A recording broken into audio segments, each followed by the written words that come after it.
السلام عليكم ورحمة الله وبركاته. أكم نجا جرتو فياك سني أن نجا قود الحمد لله سنين جدا بليان كنكو الشمع حركفوني وروني أمانتا برا كيست أرقمتن كان أسين نو هردبتن naga jirtu fayyaa keessanii an naga koot alhamdulillah isinin jedha akkasuma obboleeyyan koo warroonni dodolaa show jalatti argamtan subscribe like gochuudhaan nu bira dhaabbadhaan isinin jenna achirraa kan hafe obboleeyyan kan koo alhamdulillahi rabbil aalamiin na bira bareedduudha isin birallee akka bareeda taate abdiin qaba inshaallah akkasuma warroonni maal haasa'uu dhufte jettanii waa'ee bahaarii haasa'uu dhufe obboleen kan koo yeroo ammaa bahaar rakkoo cimtuu rakkoo hamtuu keessa seeneetiin jira akkuma beekamu bahaar gizee asiin dura yaman ittiin beenna amma gara adan deemeetiin jira gara adanii eega deeme obboleen kan koo yeroo jalqabaa kan isiniin jedhu jalqabaaf jechuudha ani gizee bahaarii dararaa hedduu san keessa turellee gizee jalqaba mucayyoon tun daraartuun fatiyatti dhuftu ani hedduu shakkeetiin jira hedduu takkaan shakkee jira namichatti magaalaa san keessa qabsiifte san akka waan afaan kiyyaan ol bahee dubbachuu haa dhabu malee obboleen kan koo akka waan shakkeetiin jira ani shakkiidha shakkii kiyya garuu yoo achi keessallee jiraatte jiraachuu baatte allahu aalamii waan hedduu akkasitti irraa ifa gala hin qabaatiin illee xiqqoo haasa'uun hedduu namatti ulfaata achirraa kan hafe deemtee namicha san argitee qabsiistee eega qabsiiftee booda waan isiin hojjatte argitanii jirtanii bahaariin si jaaladha erga jette eega isiin akka jette fatiyaan eeyyamuu fi diddeetiin yeroo hedduu kan argaa turre jechuudha eega heeyyamteefillee dhiira dararuun yookiin dhiira akkasitti waan hin taane jechuudhaan akkanasi godha yoo shamara jala si argu osoo jettu osoo akkasitti osoo akkasumatti waan hin taane haasoftu dhiirti yeroo kamuyyuu obboleeyyan koo haddaddiin jaalattu bahar qofaa miti dhiirri kamiyyuu haddaddiin jaalattu keessattuu shamarran haddaduun hedduu dubartiin haddaduun dhiiratti hedduu nama aarsallee aaruullee qabanillee jechuudha kanaafiyyuu eegesiin akkasitti haddadde bahaarillee akkasitti heeyyamamaa hin taanee fi yeroo duraatiif garuu heeyyamamaa ture eegesiin haddaddi san jala keettee bahaar heeyyamamaa hin turre kanaafiyyuu akkuma argitan fuutee qoricha nyaachiftee rafiftee waan irra raafatti raawwatte booda immoo as deebitee ulfaayetiin jira jechuudhaan gadi baate yeroo lama viidiyoo lama jechuudha tokko fatiyaa wajjin fatiyaa bira deemuudhaan tokko ammoo addumuu fi bira manumuu fi teettee hojjattee gadhiiftee turte jechuudha achirraan kan hafe lamuu isiin miidiyaa irratti as hin deebine ani hin argine jechuudha booda immoo xiqqoo booda bahaarillee gara adaniitiin mul'ate eega gara adaniitiin mul'ate namni biraa jala deemee isa kana qabsiisee bahaara qixxee fidee gatuudhaan mul'atanii jiran obboleen kan koo oromoo koo maaliif akkana wal miidhuun sanuu shamaraaf jecha sanuu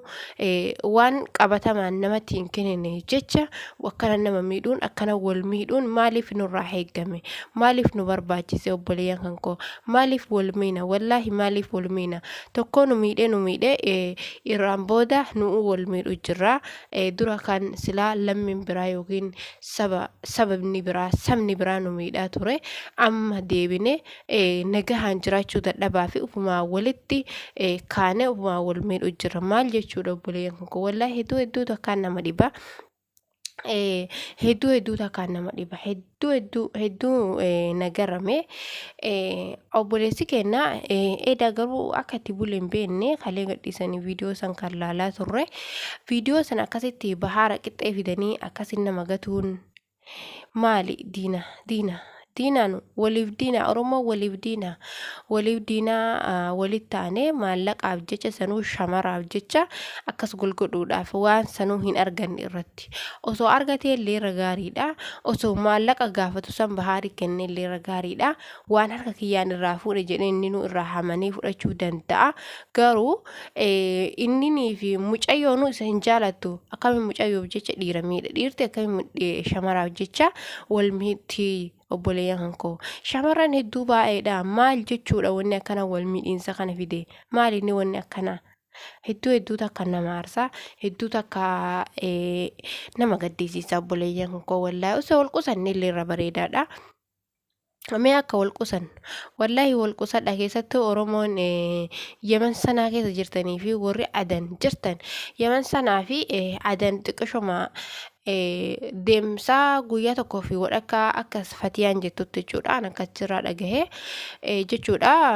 lolaanii fi akkas gargar fagaatte malee magaalaa walitti dhiyaattu natti fakkaata.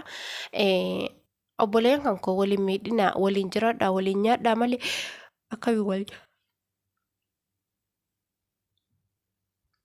akkami wal nyaatani akkami wal nyaachuun akkana fide wallaahi ani hedduu takka nagarrame wallaahi hedduu nama aarsa maagana mulu wal aarsine maagana mulu wal gaddisiifna maaliif ilmaan Oromoolee akkasinitti mufatanii akkasinirraa haasanii maaliif wal gootan garuu bahaariin hadhachi fiddee achi keetti malee innillee yookiin guyyaan tokko ka isaati guyyaan tokko keeti atadha ammoo irraa aantee bakka sanaa fidduu malee innillee boru inshaallah yoo rabbiin isaa gargaaree rabbii isaatiin gargaarsifate waa tokko sirra geessuu danda'a innuu jedhee jira ani yoo rabbiin na kaaye yoo akka lubbuun tiyya asiin dabarte garuu yoo asiin akka asitti as na fidde kanaan lubbuun tiyya baate yoo lubbuun tiyya na hafte garuu waan sii godhu taa'u jedheetiin jirannillee akkuma san samii hin seentu dachi hin seentu atillee addunyaa kana irra jiraatta osoo wal miidhuu kana filachuu osoo baattanii osoo waluma araaramtanii nagayaan afaan nagayaatiin teettanii waliin haasoftanii waan kana walii fixanii illee irra bareedaadha garuu waliin haasawa malee waan tokko osoo waliin hin hubatiin waan tokko osoo waliin hin dubbatiin akkana wal miidhuun bakka hin taane fidanii wal dhaabuun silaa barbaachisaa miti waan Oromoo lamaan irraallee eeggamuu miti Oromoon Oromoo miidhuun achi keessa dhalatte dantaa achi keessa dhalatte wallaahi hedduu na aarsan namichi sun ani achi keessatti dhaladhe inni achi keessatti dhalatte inni mukarraa dhalate inni illee akkati namarraa dhalate maal wanni akkasii wal dabarfattaniif ati magaalaa beektaa inni magaalaan beekoo obboleessa koo qaalii siifis isaafis magaalaan magaalaadha atis akka nama kamiitittu osoo biyyi sun lola qabdi qaraa lolli gadhaabate lolli hamaan gadhaabate iyyuu kijibda kaateetuma Oromoo ta'e galta Oromiyaa ta'e keessatti galta tuntuun dubbiin kijiba wallaahi hin kijibda achi keessatti dhaladhe dhalachuu dhiiftes 5-6 taatee achi keessa dhalatte maali nama miidhuun sirraa barbaachisaadha nama miidhuun sirraa eegama achi keessa dhalatte Oromoon Oromoodha yoo abbaan kan keellee jiraataa biyya sanii ta'e yookiin haati tanteellee jiraataa biyya sanii taate ati Oromoomarraa dhalatte afaan Oromoo dubbachuu jirta afaan Oromoo haasa'uu jirta akkamittiin akkasii Oromoo miita Homa fedheellee taatu ati lammii Oromoo irraa dhufteemi. Dantaa biyya sanii dhalachuu maali hagan akkana wal qacacuun hagana wal jechuun si kadhachuu dhufe akkuma si dalagattee jiraattu inni si dalagatee jiraachuu dhufe malee wayi mana kan kee dhufe kadhata wanni garii nama aarsitti dhugaa rabbiititti. Ani biyya kanatti dhaladhe ani biyya kanatti akkana ta'e an kana beeka kabiisanitti dhalatin kabiisanitti kabiisanii dhalate maa afaan biyya sanii haasa'irre maa haasoftaree afaan Oromoo afaan Oromoo haasoftee Oromoo maaliif miitare wanni tokko miira keessa nama seensisaa obboleeyyan koo wallaahi haasofni inni kalee achirratti haasa'e ani biyya kanatti dhaladhe ani maalii ta'e an akkana ta'e dhalatte biyya sanii dhalatte yoo biyya sanii dhalatte ati dirqama Oromoo miidhuu qabda wanni si dhalaniif ati biyya sanitti Oromoo hamiituufi abbaas ta'e haadha tante ta'is Oromoo maay namni sunis Oromoo marraa dhalate Kanaafiyyuu waan akkanaa fayyadamaa. Haasawa akkanaa kana sammuu keessaa baasaa, nama hin miidhinaa wallaahi. Wallaahi yoo inni humna dhabaaf